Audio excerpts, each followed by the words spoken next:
நான் உங்க மனசு பேசுறேன். பெரியவங்க சொல்லி கேள்விப்பட்டிருப்பீங்கல்ல, நல்ல விஷயங்கள நல்ல மனசோட செய்யுங்க. கண்டிப்பா நல்லதே நடக்கும்னு சொல்லி.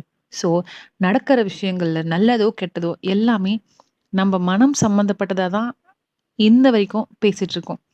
ஆதி காலத்துலருந்து இப்ப வரைக்குமே. ஸோ, அத பத்தின ஒரு சின்ன கதை இன்னைக்கு பார்க்கலாம்.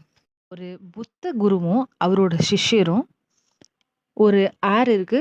அத கடக்கணும். அவங்க இந்த கரையிலருந்து அந்த கரைக்கு போறதுக்காக அந்த கரையோரமா வெயிட் பண்ணிட்டு இருக்காங்க. அந்த டைம்ல அங்க வந்த ஒரு பெண்மணி குரு கிட்ட, "ஐயா, நானும் இந்த கரையிலருந்து அந்த கரைய கடக்கணும். எனக்கு ஹெல்ப் பண்ணுவீங்களான்னு?" சொல்லிட்டு கேட்கறாங்க. சரின்னு சொன்ன குரு, அந்த பெண்ண தூக்கி தோள்ல உட்கார வச்சுட்டு ஆத்துல இறங்கிறாரு. இத பார்த்த உடனே அந்த சிஷ்யனுக்கு பயங்கர ஷாக்.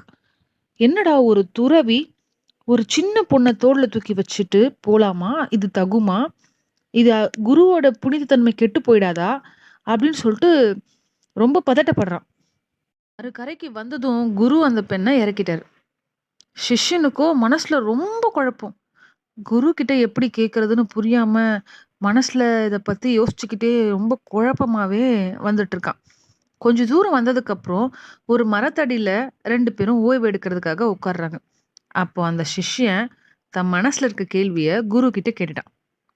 அதுக்கு குரு வந்து பதில் சொன்னாரு. இப்படி, "நான் அந்த பெண்ண ஆற்றங்கரையிலேயே இறக்கி விட்டுட்டேன். நீ இன்னும் இறக்கி வைக்கலையா?" அப்படின்னு கேட்டாரு. அத கேட்ட உடனே சிஷ்யனுக்கு ரொம்ப கில்ட்டியா இருந்தது. ஒரு விஷயம் பண்ணாங்க. அது ஒரு ஹெல்ப்பா தான் பண்ணாங்க. அதுல ஒரு தப்பு கண்டுபிடிக்கிறது வந்து நியாயம் இல்லல்ல. என்ன மோரல்னா, எந்த ஒரு காரியமா இருந்தாலும், அது நம்ம மனச தான் அடிப்படையா வச்சு பார்க்கிறோம். நல்ல காரியத்த கெட்ட மனசோட செஞ்சா, அதுக்கு பலனும் கெட்டதா தான் இருக்கும். நல்ல மனசோட எத செஞ்சாலும், அது நல்லதா தான் இருக்கும். ஸோ, முடிஞ்ச வரைக்கும் நீங்க நல்லத மட்டுமே யோசிங்க. ஐயோ கடவுளே! நமக்கு இந்த மாரி நடந்துருச்சே! நம்ப அடுத்த லைஃப்ல என்ன பண்ண போறோம்? ஒண்ணும் புரியலையே! இது சரியாகுமா? இந்த பிரச்சனைய சால்வ் பண்ணிடுவோமா?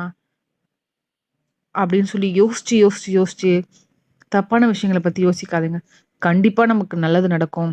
நம்ம மாறிடுவோம். நமக்கான கண்டிப்பா கிடைக்கும். இன்னைக்கு வேலை இல்லையா? நாளைக்கு மேபி கிடைக்க வாய்ப்பு இருக்கு. இன்னைக்கு பசிக்கு சாப்பாடு இல்லையா? கண்டிப்பா அடுத்த வேள சாப்ட்டுருவோம். அப்படின்ற நம்பிக்கையோட ஒவ்வொரு விஷயமும் செய்யுங்க. கண்டிப்பா நல்லத மட்டுமே நினைங்க. நல்லது கண்டிப்பா நடக்கும். நானும் அதுக்கு தான் முயற்சி பண்ணிட்டு இருக்கேன். ட்ரை பண்ணுங்க.